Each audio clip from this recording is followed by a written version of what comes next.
Good morning dear viewers of the channel Mind Your Science. आप सभी का मेरे चैनल पर बहुत बहुत स्वागत, नमस्कार।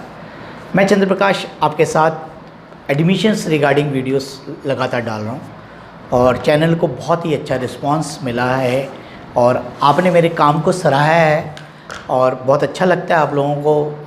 व्यूअर्स के जो कमेंट्स हैं वो पढ़ते हुए उनके कॉल्स आते हैं और वो सारी बातें बहुत ही अच्छा मोटिवेट करते हैं और इसी के कारण एक नया आज विषय काफ़ी दिन पहले ये स्क्रिप्ट लिख दी थी मैंने काफ़ी एनालिसिस करने के बाद, लेकिन कुछ व्यस्त शेड्यूल होने के कारण कुछ और जैसे वीडियोस आ जाती है कि भाई लेटेस्ट अपडेट का ट्रेंड जो होता है उस पर थोड़ा फोकसिंग करता हूँ, तो उसी हिसाब से ये थोड़ी वीडियो आज लेट हो गई, लेकिन अभी कुछ ज़्यादा लेट नहीं हुई है।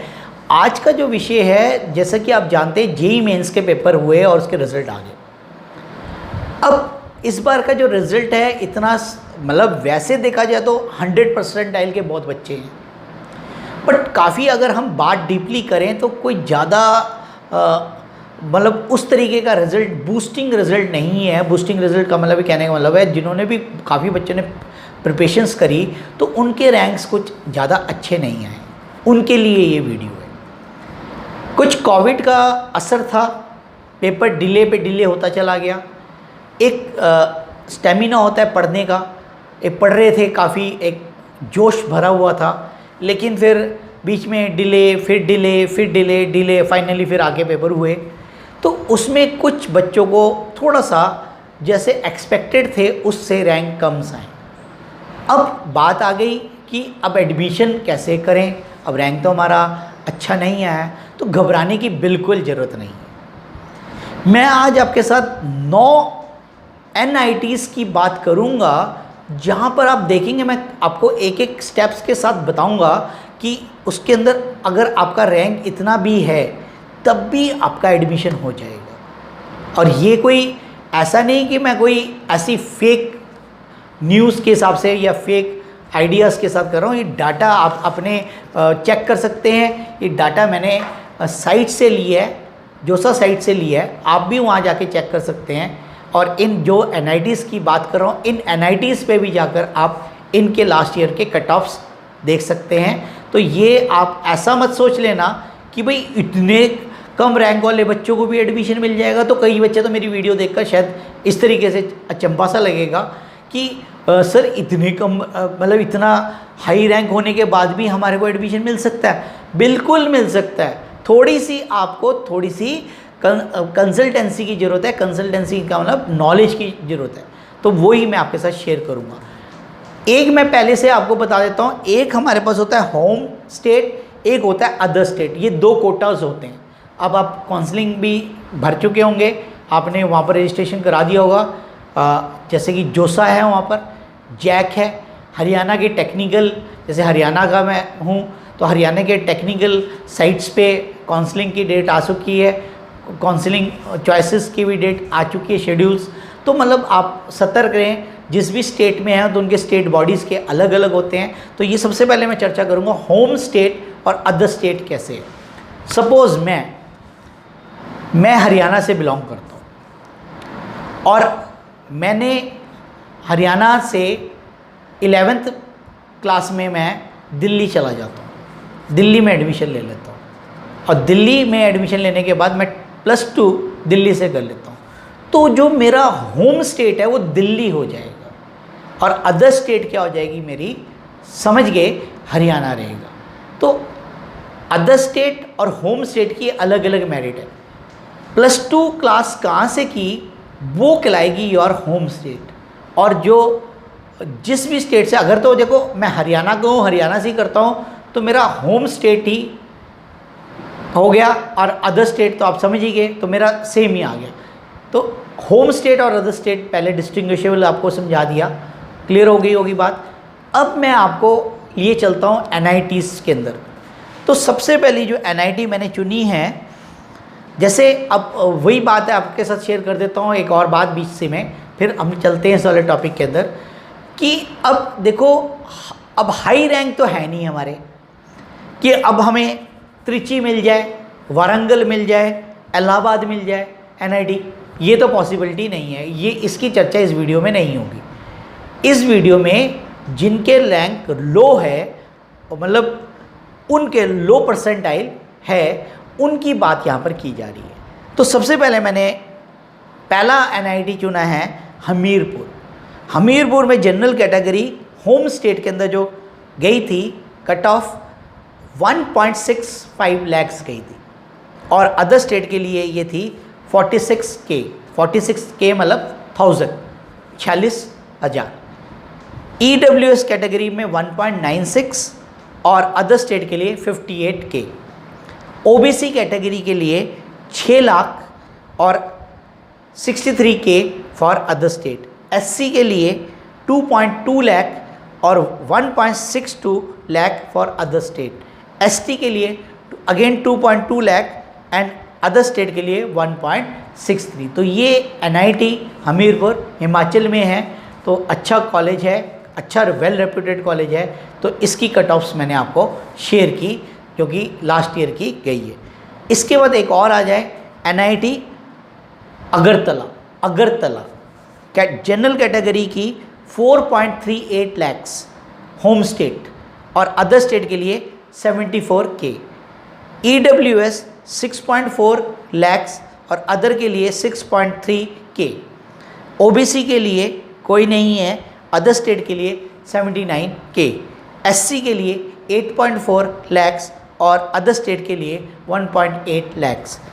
ST के लिए 11 लाख और अदर स्टेट के लिए 3.5 लाख। तो ये हमारी अगरतला की NIT की विश्लेषण है जो आपके सामने मैंने प्रस्तुत की। अब एक और आ जाए, उधर के ही हैं, आप देखेंगे ईस्ट साइड के NIT Manipur. Manipur general category 4.5 lakh और अदर स्टेट के लिए 62K। EWS में इसमें कोई वो नहीं है, कोटा नहीं है। OBC में 6.2 लाख एंड 67K। SC के लिए 6.3 लाख और 1.9 लाख अदर। ST के लिए 8.9 लाख और अदर के लिए 3.3 लाख। अदर के लिए देखिए, ये थी हमारी NIT नंबर 3 जो कि मणिपुर। इसके बाद एक और आ जाए NIT जलंधर। जलंधर में जो कि 1987 में इसकी स्थापना हुई, बहुत पुराना, मतलब ज़्यादा पुराना भी नहीं है, वेल एस्टेब्लिश्ड कॉलेज है, अच्छी प्लेसमेंट्स है। जनरल कैटेगरी के लिए होम स्टेट के लिए 2.5 और अदर स्टेट के लिए 52.3K। EWS के लिए 3.6 lakh, 65K for other. OBC 6.9 lakhs, 72K, and then SC 3.67 lakhs, 1.72 lakhs for other state. ST home state के लिए 7.74 एंड अदर के लिए 2.7 lakhs। ये इसकी रैंकिंग्स है। अब एक और ईस्ट साइड पे ही NIT सिक्किम, जो अभी 2010 में ही आई है, लेटेस्ट है, न्यू है, और जनरल की जो होम स्टेट की कट ऑफ गई है 10.7 lakhs और अदर्स के लिए 52K। EWS इसमें नहीं है। OBC 8.9 lakhs होम स्टेट वाले के लिए, अदर के लिए 54K। SC के लिए 9.2 lakhs और होम के लिए 1.7K। ST के लिए 6.4 lakhs और अदर्स के लिए 2.1K। तो ये आप इसका विश्लेषण आपके साथ किया जा रहा है, तो आप इसको देखें। ये था NIT Sikkim. Next is NIT Raipur. बहुत पुराना है, 1956 में एस्टेब्लिश है, बहुत माना फेमस है। जनरल कैटेगरी की 83K होम स्टेट के लिए और अदर स्टेट के लिए 50K। EWS के लिए अच्छा कॉलेज है, तो इसमें रैंकिंग आप देख रहे हैं कितना ज़्यादा हाई है, 1.39 lakhs और अदर्स के लिए 74K। OBC के लिए 1.39 lakhs, 79K। SC के लिए 2.8 lakhs, 1.9 lakhs for other states. ST 2.5 lakhs home state के लिए और 2.7 for home state other state. तो ये थी NIT रायपुर जो कि 6ठे नंबर पे है हमारा, मतलब रैंकिंग के हिसाब से 6ठे नंबर पे नहीं है, मेरे एनालिसिस में ये 6ठे नंबर पे है। ठीक है, मैं रैंकिंग्स इसकी अगर पढ़ेंगे तो मैं रैंकिंग का भी एक और वीडियो बना दूंगा, प्लेसमेंट्स के बारे में डिस्कस करेंगे, किसी कैसी प्लेसमेंट है, कितना पैकेज गया लास्ट, तो वो भी मैं आपके साथ डिस्कस करूँगा। NIT अरुणाचल प्रदेश ये 2010 में ही बनी है, ज़्यादा टाइम नहीं हुआ इसको, 10 साल हो जाएंगे अब इसमें। तो जनरल कैटेगरी की जो कट ऑफ है 5.5 लाख होम के लिए और अदर के लिए 61K। EWS इसमें कोटा नहीं है। OBC के लिए 5.8 लाख होम वाले के लिए और अदर्स के लिए 6.5K। SC के लिए 4.23 लाख जिनका रैंक है और हमारा अदर स्टेट के लिए 1.87। ST के लिए 10.7 लाख और अदर्स के लिए 3.47, मतलब 3 लाख से भी ऊपर अगर किसी का है तो उसका NIT अरुणाचल प्रदेश में अदर वाले का एडमिशन आसानी से हो सकता है। तो आप ये देख सकते हैं। तो कई बच्चों ने, जब मैंने वीडियो एक डाली थी तो बच्चों ने ये बात कही, मैं बीच में आपके साथ शेयर कर देता हूँ कि सर जैसी मतलब NITs हैं, ये NITs की बात कर रहा हूँ, तो मैंने वो डाला था कि भाई कुछ ऐसे कॉलेजेस हैं जिनके अंदर वेटेज कम जाती है, तो उन्होंने लिखा मुझे मतलब कमेंट बैक किया कि सर जैसी रेपुटेशन है वैसी तो प्लेसमेंट होगी। वो तो देखो, प्लेसमेंट तो डिपेंड उसी पे ही करती है, कॉलेज की रैंकिंग के ऊपर करती है, लेकिन अगर इंडिविजुअल एक अच्छा है और अगर वहाँ का टॉपर है तो उसको प्लेसमेंट से कौन रोक सकता है। तो ये कोई बातें नहीं होती है। कई बच्चे इस बात को कहते हैं कि ये तो जैसा कॉलेज होगा, लो प्रोफाइल कॉलेज होगा तो प्लेसमेंट नहीं होगी, तो ऐसा कुछ नहीं है। It depends upon the personality कि अगर आप उस कॉलेज NIT में जाकर टॉप कर जाते हो, टॉप 10 में आ जाते हो, टॉप 25 में होते हो, तो प्लेसमेंट तो हो जाएगी ना आपकी। पैकेज भले ही थोड़ी सी कम मिले तो प्लेसमेंट तो होगी। अब पैकेज का भी होता है, कंपनीज आने की डिपेंड करती है। तो NITs हैं तो ओवरऑल सेल बनाया हुआ है, प्लेसमेंट सेल सरकार ने बनाया हुआ है, तो कंपनीज तो अच्छी आएंगी। ऐसा कुछ नहीं है कि कंपनीज अच्छी नहीं आएगी, अच्छी आएगी तो अगर जो टॉपर्स हैं उनकी सिलेक्शन भी हो जाएगी। तो ये ऐसा बिल्कुल नहीं है। ये मैंने बीच में आपको वीडियो में डाला कि ये बच्चे अगर जैसे वीडियो देखते हैं तो ये बच्चे ऐसी बिना सोचे कमेंट कर देते हैं कि भाई सर लो प्रोफाइल है तो हमारी प्लेसमेंट भी नहीं होगी। तो ऐसा नहीं है भाई, पढ़ तो NIT में रहे हो आप, तो ये बात ध्यान रखने वाली बातें। इसके बाद आ जाए NIT मिज़ोरम, 2010 में ही ये बना। जनरल कैटेगरी की 10.87 लाख होम वाले के लिए और अदर्स के लिए 67.6K और EWS इसमें नहीं है होम के लिए। अदर्स के लिए रखा है, OBC का कैटेगरी है 68.6K। SC के लिए अदर के लिए है 1.97 लाख और ST के लिए 3.3 लाख। तो ये मिज़ोरम की स्टेटस है। और इसके बाद एक और उसी के साथ जुड़ा हुआ हमारा स्टेट है NIT नागालैंड। ये भी 2010 में ही है। ये आपके लास्ट के 5-6 NITs 2010 में एस्टेब्लिश्ड है, 10 साल हो चुके हैं इनको। जनरल कैटेगरी में इसमें कुछ नहीं है।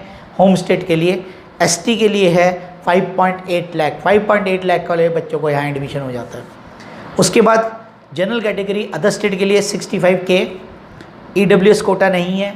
OBC के लिए 71.6K, SC के लिए 2 लाख और ST के लिए 4.37 लाख, मतलब 4.37 लाख वाले ST बच्चों का यहाँ पर आसानी से एडमिशन हो जाता है। कॉलेजेस की ब्रांचेस के ऊपर डिपेंड करता है कौन कौन सी ब्रांचेस हैं उसके अंदर, उसकी आगे मैंने बताई है। प्लेसमेंट किसके ऊपर निर्भर करती है। तो इस तरीके की जितनी भी आपको डिटेल्स मैंने आपको बताई, इसमें से आपको कुछ अच्छे कॉलेजेस के बारे में दोबारा बता देता हूँ। हमीरपुर एक बहुत बढ़िया कॉलेज है, रायपुर बहुत पुराना है, जलंधर और अगरतला। लेकिन अगर आप इन कॉलेजेस के अंदर भी एडमिशन ले लेते हैं तो आपके रैंक्स अगर कम हैं, बजाय कि आप इधर उधर भटकें या प्राइवेट कॉलेजेस में जाने की कोशिश करें, तो NIT में पढ़ने का अलग ही मज़ा है। गवर्नमेंट इंस्टीट्यूट है, सबसे बड़ा एक्सपोजर आपको अच्छा मिलेगा। तो इसी के साथ ये छोटी सी एक वीडियो मैंने आपके साथ पेश की। तो कैसा लगा ये वीडियो आपने मेरे साथ शेयर करना है। तो आप देख रहे हैं माय डियर साइंस चैनल, मैं चंद्र प्रकाश आपके साथ ये वीडियो शेयर कर रहा हूँ। आगे भी कुछ ना कुछ और नए टॉपिक्स के साथ ये वीडियो शेयर करूँगा। तो जैसे जैसे आपके मुझे व्यूज़ मिलेंगे तो वैसे वैसे मैं आपको शेयर करूँगा। Thank you for watching my channel. नमस्कार, धन्यवाद।